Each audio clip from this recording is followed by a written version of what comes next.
그날 밤 이 집에서 가장 먼저 무너진 것은 사람이 아니라 침묵이었다. 아무도 소리를 높이지 않았고 누군가를 밀치거나 문을 쾅 닫지도 않았다. 그런데도 거실의 공기는 숨이 막힐 정도로 무거웠다. 말이 없어서가 아니라 말이 필요 없을 만큼 결론이 선명했기 때문이다.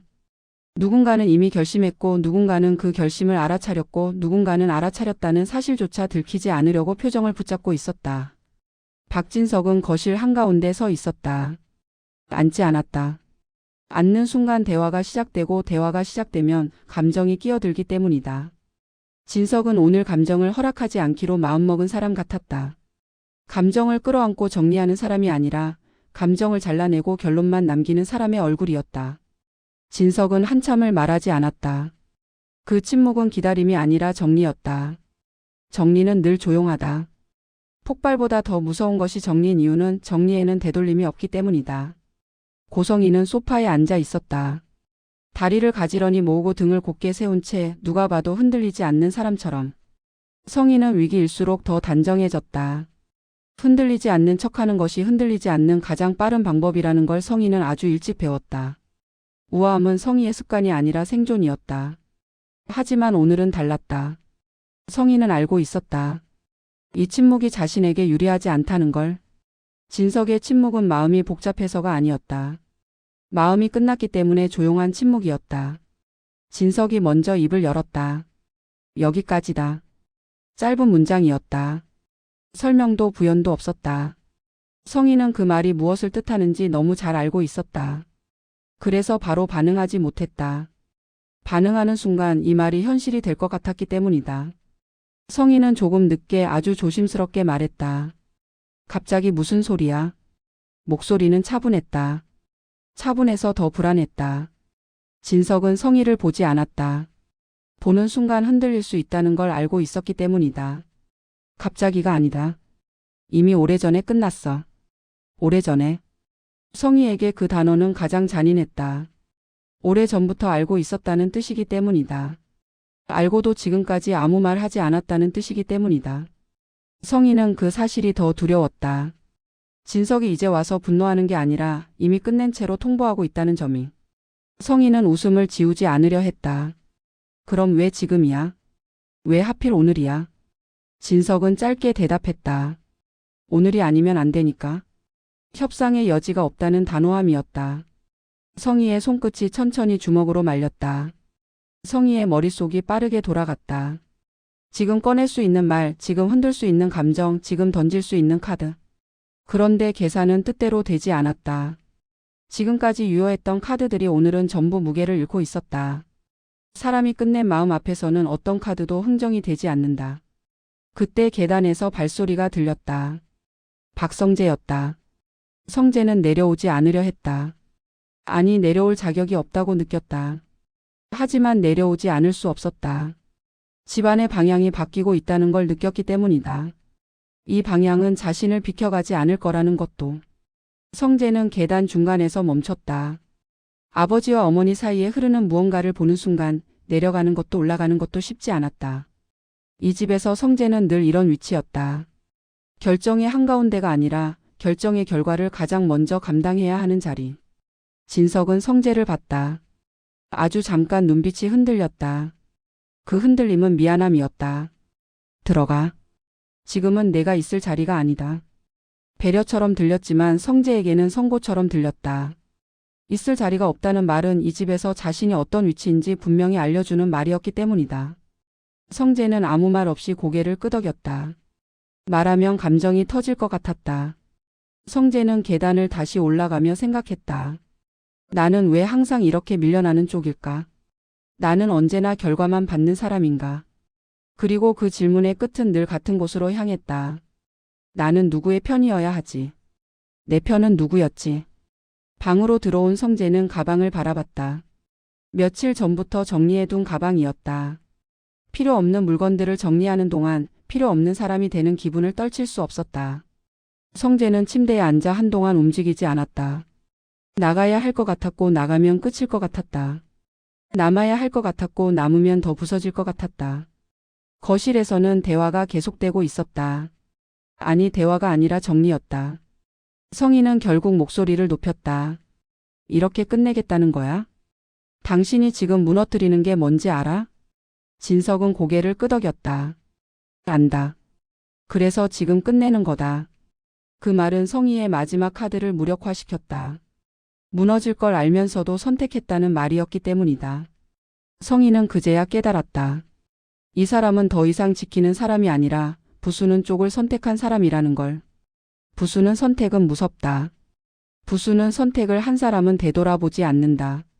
성희는 숨을 고르고 마지막으로 진석의 시선을 붙잡으려 했다. 당신 진짜로 나를 이렇게 내치면. 말끝이 흔들렸다. 성희는 자신의 말이 협박처럼 들릴까봐 아니면 애원처럼 들릴까봐 두려웠다. 협박은 먹히지 않을 것이고 애원은 자존심을 무너뜨릴 것이다. 진석이 낮게 말했다. 내치는 게 아니야. 내가 나를 살리려고 하는 거다. 성희의 얼굴이 굳었다. 성희가 가장 싫어하는 말이었다. 살리기라는 말. 성희는 늘 누군가를 살리기 위해서가 아니라 스스로를 지키기 위해 움직였다.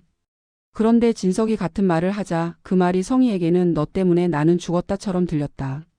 성희는 그 말이 자신을 악력으로 확정하는 것 같아 견딜 수 없었다. 나 때문에? 성희가 웃으며 되물었다. 당신이 선택한 거잖아. 당신이 나를 원했던 거잖아. 당신이 내 손을 잡았잖아. 진석의 표정이 흔들리지는 않았다. 다만 아주 짧게 눈꺼풀이 내려갔다. 마치 자신이 오래전에 저질렀던 선택을 떠올리는 사람처럼. 맞아. 진석은 인정했다. 내가 선택했지. 그 선택이 틀렸다는 것도 내가 인정한다. 그러니까 내가 책임지고 끝내는 거다. 그 순간 성희의 안쪽에서 무언가가 끊어졌다. 끝내는 쪽이 책임이라면 붙잡는 쪽은 무엇이 되는가? 성희는 그 질문 앞에서 결국 본능을 선택했다. 생존. 성희는 아주 느리게 그러나 분명하게 말했다. 그럼 당신도 감당해야 해. 내가 알고 있는 것들. 당신이 숨기고 싶은 것들. 당신이 끝까지 모른 척했던 것들. 진석의 시선이 처음으로 성희에게 꽂혔다. 성희는 그 시선을 보며 확신했다. 그래. 이건 아직 먹힌다. 아직 흔들 수 있다. 성희는 더 낮게 말했다. 당신은 진실을 원해? 진실은 당신이 생각하는 것보다 더 더럽고 더 잔인해. 진석은 대답하지 않았다. 대답하지 않는다는 건 흔들린다는 뜻은 아니었다. 진석은 이제 알았다. 성희의 진실은 고백이 아니라 무기라는 걸. 무기를 꺼내면 사람들은 다친다. 성희는 누가 다쳐도 상관없다. 자신만 살아남으면 된다. 그때 진석의 휴대폰이 울렸다. 낯선 번호였다. 진석은 전화기를 바라보다가 천천히 받았다. 누구십니까? 낮은 목소리가 들렸다. 회장님. 지금 말씀드리면 싫으실 겁니다. 근데 회장님이 싫어하셔도 이건 결국 들으셔야 합니다. 진석은 목소리를 낮췄다. 무슨 얘기야? 상대는 짧게 말했다. 움직임이 있습니다. 그쪽에서 먼저 손을 댔습니다. 회장님이 생각하신 것보다 빨라요. 진석의 눈빛이 차가워졌다. 성희는 그 변화가 보였다. 성희는 먼저 손을 댔다는 말에 심장이 철렁 내려앉았다. 누가 먼저 손을 댔다는 건가? 무엇을 건드렸다는 건가? 성희는 진석의 표정에서 자신이 원치 않는 방향으로 일이 흘러가고 있다는 걸 알아차렸다. 진석은 전화를 끊지 않은 채 물었다. 어디까지 갔어? 잠깐의 침묵 뒤 이미 흔적이 남았습니다. 그걸 본 사람도 있고요. 진석의 손에 힘이 들어갔다. 누가 봤지? 상대는 조심스럽게 말했다. 아직 확실하진 않지만 가까운 사람일 가능성이 큽니다. 진석이 전화를 끊자 거실에는 다시 침묵이 내려앉았다. 성희는 그 침묵이 아까와 다르다는 걸 느꼈다. 아까의 침묵은 정리였지만 지금의 침묵은 경계였다. 경계는 공격을 부른다. 성희가 먼저 입을 열었다. 무슨 전화야? 누가 움직여? 진석은 대답하지 않았다. 성희는 그 무응답이 더 무서웠다. 대답하지 않는다는 건 성희를 같은 편으로 보지 않는다는 뜻이다. 진석이 천천히 말했다. 너는 내가 컨트롤할 수 있다고 믿지. 근데 너는 이미 통제력을 잃었다. 성희의 얼굴이 굳었다. 내가 뭘 잃어? 난 잃은 적 없어. 성희는 거짓말을 한 게 아니라 스스로를 믿고 싶어 했다. 잃었다고 인정하는 순간 자신이 무너진다. 성희는 무너질 수 없다. 무너지는 순간 끝이니까. 진석은 성희의 믿음을 부러뜨리듯 말했다. 너는 그동안 너무 많은 걸 숨겼고 너무 많은 걸 건드렸어. 숨긴 게 많을수록 터질 때는 더 크게 터진다. 성희의 손끝이 다시 떨렸다. 이번 떨림은 분노가 아니라 공포였다. 성희는 이 집에서 쫓겨나는 것 자체보다 자신이 쌓아온 이미지가 무너지는 것을 더 무서워한다. 사람들은 부유한 사람의 몰락을 가장 좋아한다. 그 몰락이 진실이든 거짓이든 상관없이. 성희는 결국 마지막으로 웃음을 지었다. 그럼 우리 둘 다 같이 망하자. 나만 끝낼 수 있다고 생각하지 마. 그 말이 나오는 순간 성희는 이미 선을 넘어버렸다. 돌아갈 수 없는 말이다. 위협은 관계를 되돌릴 수 없게 만든다.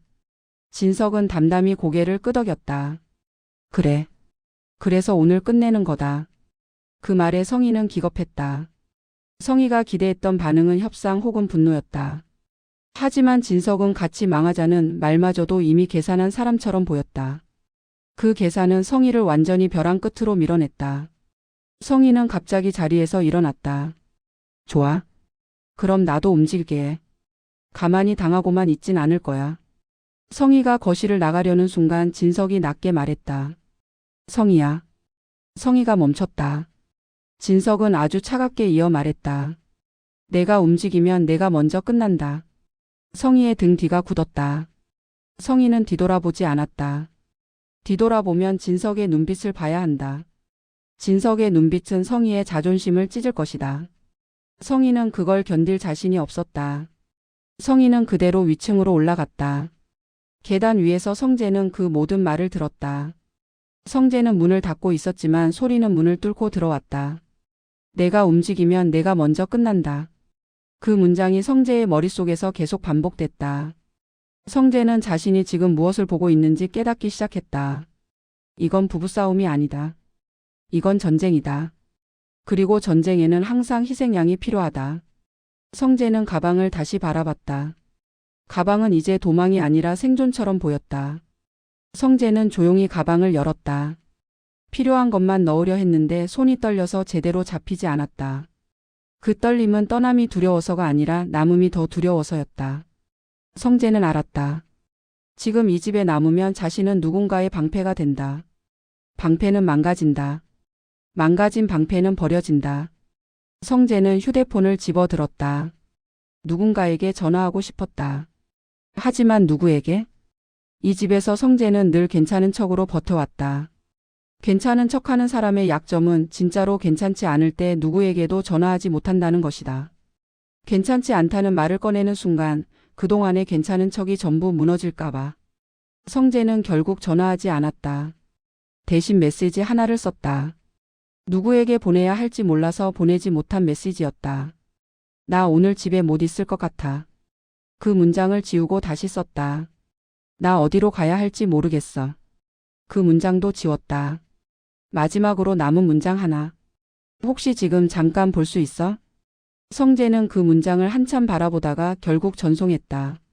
상대가 누구인지보다 중요한 건 지금 자신이 살아 있어야 한다는 사실이었다. 같은 시각 병원에서는 전혀 다른 종류의 밤이 흐르고 있었다. 이지혁은 침대에 누워 있지 않았다. 의자에 앉아 있었다. 누우면 생각이 더 많아질 것 같았기 때문이다. 병원의 밤은 길었다. 시계는 움직이는데 시간은 흐르지 않는 것 같았다. 지혁은 자신이 이곳에서 얼마나 많은 결정을 미뤄왔는지 떠올렸다. 혼자 감당하겠다고 말했던 것들, 굳이 말하지 않아도 된다고 넘겼던 것들. 지혁의 손끝이 차가웠다. 차가운 손끝은 마음까지 차갑게 만든다. 마음이 차가워지면 사람은 더 쉽게 혼자를 선택한다. 지혁은 평생 그렇게 살아왔다. 휴대폰 화면이 켜졌다. 부재중 전화가 하나 떠 있었다. 그리고 모르는 번호가 하나 더. 지혁은 그 번호를 한참 바라봤다. 모르는 번호는 언제나 불길하다. 불길한데도 이상하게 손이 먼저 움직였다. 지혁은 전화를 걸었다. 신호음이 길게 울렸다. 받지 않았다. 지혁은 전화를 끊지 못했다. 받지 않는다는 건 누군가가 자신을 피하고 있다는 뜻일 수도 있고 혹은 누군가가 자신을 지키고 있다는 뜻일 수도 있다.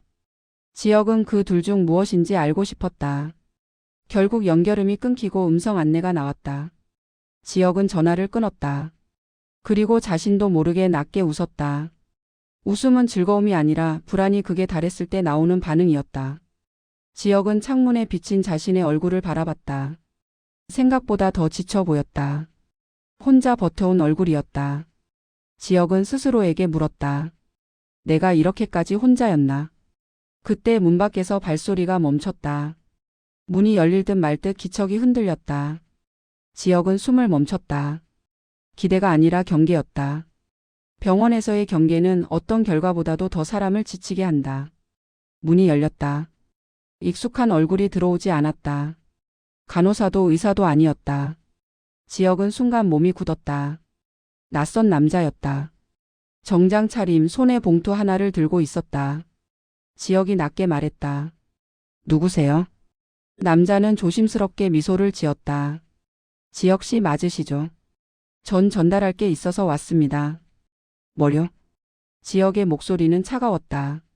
차가운 목소리는 자신을 지키는 마지막 방법이었다. 남자는 봉투를 침대 옆에 놓았다. 열어보시면 이해하실 겁니다. 그리고 혹시 이걸 보신 뒤에 남자는 잠깐 말을 멈췄다가 더 낮게 말했다. 누구에게도 말하지 마세요. 지금은 특히 더요. 지혁의 눈빛이 흔들렸다. 누구에게도 말하지 마라. 그 문장은 지혁의 삶과 너무 닮아 있었다. 지혁은 평생 누구에게도 말하지 않았다. 그런데 이제 와서 누군가가 같은 말을 하니 그 말이 더 불길하게 들렸다. 지혁은 봉투를 보며 물었다. 이걸 왜 저한테? 남자는 대답하지 않았다. 대신 아주 짧게 말했다. 늦기 전에요. 그리고 그대로 나갔다. 지혁은 봉투를 한참 바라봤다.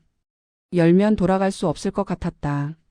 하지만 열지 않으면 더 큰 무언가가 자신을 기다릴 것 같았다. 지혁은 결국 봉투를 열었다. 종이 한 장이 나왔다. 그리고 USB 하나가 떨어졌다. 지혁의 손이 멈췄다. USB는 단서의 모양을 하고 있지만 사실은 폭발물과 비슷하다. 연결하는 순간 모든 것이 바뀐다. 지혁은 그 사실을 본능적으로 알았다. 지혁은 USB를 손바닥 위에 올려놓고 아주 조용히 중얼거렸다. 이게 뭐야? 그리고 그 순간 지혁의 휴대폰이 다시 울렸다. 이번에도 모르는 번호였다. 지혁은 전화를 받았다. 상대는 목소리를 낮췄다. 지혁 씨, 그거 받으셨죠? 지혁의 목이 말랐다. 누구세요? 상대는 대답하지 않았다. 대신 말했다. 열어보지 마세요. 근데 상대의 숨이 잠깐 흔들렸다. 이미 열어봤을 것 같네요. 지혁은 숨을 삼켰다. 당신이 보낸 거야? 상대는 아주 짧게 웃었다. 웃음이 아니라 긴장이었다.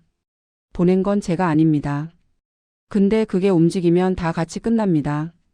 지금부터는요. 당신이 혼자 결정하면 안 돼요. 지혁은 그 말에 심장이 철렁 내려앉았다. 혼자 결정하면 안 된다. 그 말은 지혁이 평생 해온 방식을 부정하는 말이었다. 지혁은 반사적으로 말하려 했다. 난 늘 혼자. 하지만 말이 끝까지 나오지 않았다. 늘 혼자였던 게 자랑이 아니라 지금은 죄처럼 느껴졌기 때문이다. 상대는 마지막으로 말했다. 지금 누군가 당신을 보고 있어요. 병원 밖에서요. 그러니까 절대 혼자 움직이지 마세요. 그리고 끊었다. 지혁은 숨을 멈춘 채 창밖을 봤다. 아까와 같은 풍경인데 다르게 보였다.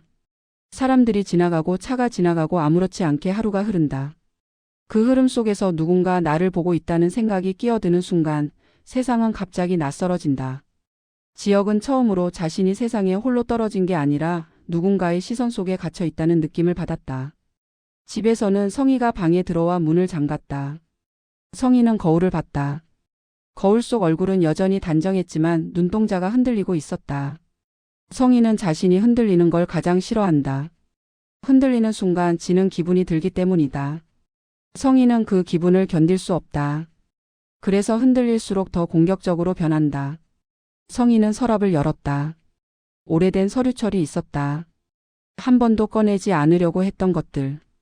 꺼내는 순간 자신도 같이 상처 입을 것들이었다. 하지만 진석이 여기까지라고 말한 순간 성희는 알았다.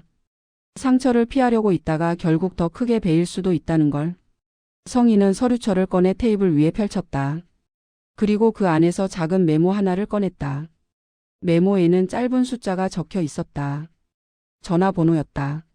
성희는 그 번호를 한참 바라보다가 결국 전화를 걸었다. 신호음이 울렸다. 상대가 받자 성희는 낮게 말했다. 움직여야 해. 지금. 상대는 잠시 침묵했다. 성희는 그 침묵에 이를 악물었다. 망설일 시간 없어. 그 사람이 진짜로 끝내려고 해. 상대의 목소리가 낮게 들렸다. 당신이 먼저 시작했잖아. 성희는 이를 악물었다.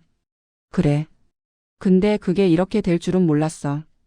그러니까 지금 막아. 내가 무너지면 너도 같이 끝나. 상대는 한숨을 쉬었다. 그리고 조용히 말했다. 이미 늦었을 수도 있어. 그게 움직였어. 성희의 눈이 커졌다. 뭐가 움직였다는 거야? 상대는 낮게 말했다. 그게 누군가 손에 들어갔다. 그걸 찾는 사람이 벌써 움직이고 있어. 성희의 손이 떨렸다. 성희는 그 순간 깨달았다. 진석이 아니라 더 큰 무언가가 이 집을 조여오고 있다는 걸. 그 무언가는 가족 싸움과는 다른 결의 공포였다. 가족 싸움은 감정으로 끝나지만 진짜 공포는 감정으로 끝나지 않는다. 진짜 공포는 구조를 부순다. 삶 전체를. 성희는 전화를 끊었다. 그리고 숨을 몰아쉬었다. 그 숨은 눈물보다 더 위태로웠다. 성희는 다시 거실로 내려갈 생각을 했다. 하지만 내려가면 진석을 봐야 한다. 진석을 보면 자신이 약해질지도 모른다. 성희는 약해지면 지는 사람이다. 성희는 지기 싫다. 그래서 내려가지 않았다. 그 대신 성희는 다른 선택을 했다. 누군가를 불러야 했다. 자신의 편을 만들어야 했다. 이 집에서 혼자 남으면 끝이다. 진석은 거실에 혼자 남아 있었다. 진석은 소파에 앉지 않고 여전히 서 있었다. 서 있는 사람은 아직 끝내지 못한 사람이다. 진석은 여기까지라고 말했지만 실제로 끝난 건 하나도 없었다. 끝나는 말은 쉬워도 끝나는 삶은 어렵다. 진석은 아까 받았던 전화를 떠올렸다. 움직임이 있다. 그 말이 진석의 머릿속을 떠나지 않았다. 진석은 자신이 무엇을 놓쳤는지 생각했다. 그동안 성희의 말과 행동을 무심히 넘겨온 순간들. 넘겨온 이유는 단순했다. 집안이 시끄러워지는 게 싫었다. 체면이 구겨지는 게 싫었다. 더 정확히는 자신이 실패한 선택을 했다는 사실을 인정하기 싫었다. 하지만 인정하지 않는다고 사라지는 건 없다. 그것은 결국 터진다. 진석은 휴대폰을 다시 켰다. 그리고 아까의 번호로 메시지를 보냈다. 지금 어디까지 확인됐나? 잠시 후 답이 왔다. 이미 한 발 앞서 있습니다. 확실하게 잡으려면 오늘 안에 움직이셔야 합니다. 진석은 그 문장을 보며 눈을 감았다. 오늘 안에. 오늘은 너무 많은 것이 한꺼번에 몰려오는 날이었다. 하지만 더 미룰 수 없었다. 진석은 자리에서 천천히 걸어 나갔다. 거실을 벗어나며 마지막으로 한번 집안을 둘러봤다. 이 집은 오랫동안 진석의 성과였다. 그 성과가 지금 무너지고 있었다. 무너지는 이유가 외부의 적이 아니라 내부의 거짓이라는 사실이 진석을 더 아프게 했다. 성재는 결국 집을 나왔다. 가방을 들고 현관문을 열었을 때 성재는 뒤돌아보지 않으려 했다. 뒤돌아보면 마음이 약해질 것 같았고 마음이 약해지면 다시 들어갈 것 같았기 때문이다. 들어가면 다시는 나올 수 없을 것 같았다. 성재는 계단을 내려오며 휴대폰을 확인했다. 답장이 와 있었다. 어디야? 짧은 문장이었다. 성재는 그 짧은 문장에 이상하게 숨이 트였다. 누가 내 위치를 물어봐 준다는 건 내가 사라진 게 아니라는 뜻이니까. 성재는 주소를 보냈다. 그리고 한참을 서 있었다. 춥지도 않은데 몸이 떨렸다. 떨림은 날씨 때문이 아니라 이제 정말로 다른 세계로 들어가는 것 같아서였다. 성재는 혼잣말처럼 말했다. 나 잘한 거겠지. 대답은 없었다. 대답이 없어서 성재는 더 무서웠다. 병원에서는 지혁이 USB를 바라보며 움직이지 못하고 있었다. USB는 작았다. 작아서 더 잔인했다. 작은 물건 하나가 사람의 삶을 부숴버리는 경우가 많다. 지혁은 그걸 직감했다. 지혁은 컴퓨터를 찾았다. 병실에는 없었다. 복도 끝 공용 공간에 있는 기기를 봤다. 지혁은 일어나려다가 멈췄다. 누군가 나를 보고 있다. 그 말이 발목을 잡았다. 지혁은 천천히 문을 열고 복도로 나갔다. 복도는 조용했다. 조용할수록 불안해진다. 사람은 소음 속에서는 불안을 잊지만 정적 속에서는 불안이 커진다. 지혁은 공용 공간으로 갔다. 기기를 켰다. 손이 떨렸다. USB를 꽂으려는 순간 지혁은 멈췄다. 지혁은 자신에게 물었다. 나는 지금 뭘 하려는 거지? 나는 왜 혼자 이걸 열려고 하지? 나는 왜 또 혼자 감당하려 하지? 그 질문은 지혁을 찌르고 동시에 살렸다. 지혁은 아주 천천히 USB를 뺐다. 그리고 휴대폰을 꺼냈다. 전화를 걸어야 했다. 혼자 결정하지 말라고 했다. 그러면 누구에게? 지혁은 연락처를 내렸다. 내리다가 손이 멈췄다. 지혁의 손가락이 멈춘 이름은 지금 가장 떠올리고 싶지 않은 이름이었다. 떠올리고 싶지 않다는 건 결국 가장 필요하다는 뜻일 때가 많다. 지혁은 숨을 삼키고 전화를 걸었다. 신호음이 울렸다. 한 번, 두 번. 받지 않으면 어쩌지 하는 생각이 스쳤다. 그러나 곧 연결됐다. 지금. 지혁은 목이 잠겨서 말을 이어가지 못했다. 상대가 조용히 말했다. 왜? 그 한마디가 지혁을 무너뜨렸다. 왜 라는 말은 차가운 질문처럼 들리지만 사실은 말해라는 허락이기도 하다. 지혁은 겨우 말했다. 나 이상한 걸 받았어. 그리고 지혁은 잠깐 멈췄다. 누가 날 보고 있대.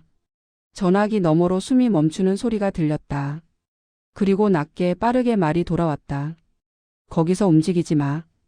혼자 있지 마. 지금 위치 보내. 지혁은 그 말에 처음으로 안도했다. 혼자 있지 마라는 말이 이렇게 따뜻한 말인지 지혁은 몰랐다. 지혁은 위치를 보냈다. 그리고 그 순간 지혁은 깨달았다. 오늘 밤은 결과가 아니라 시작일 수도 있다는 걸.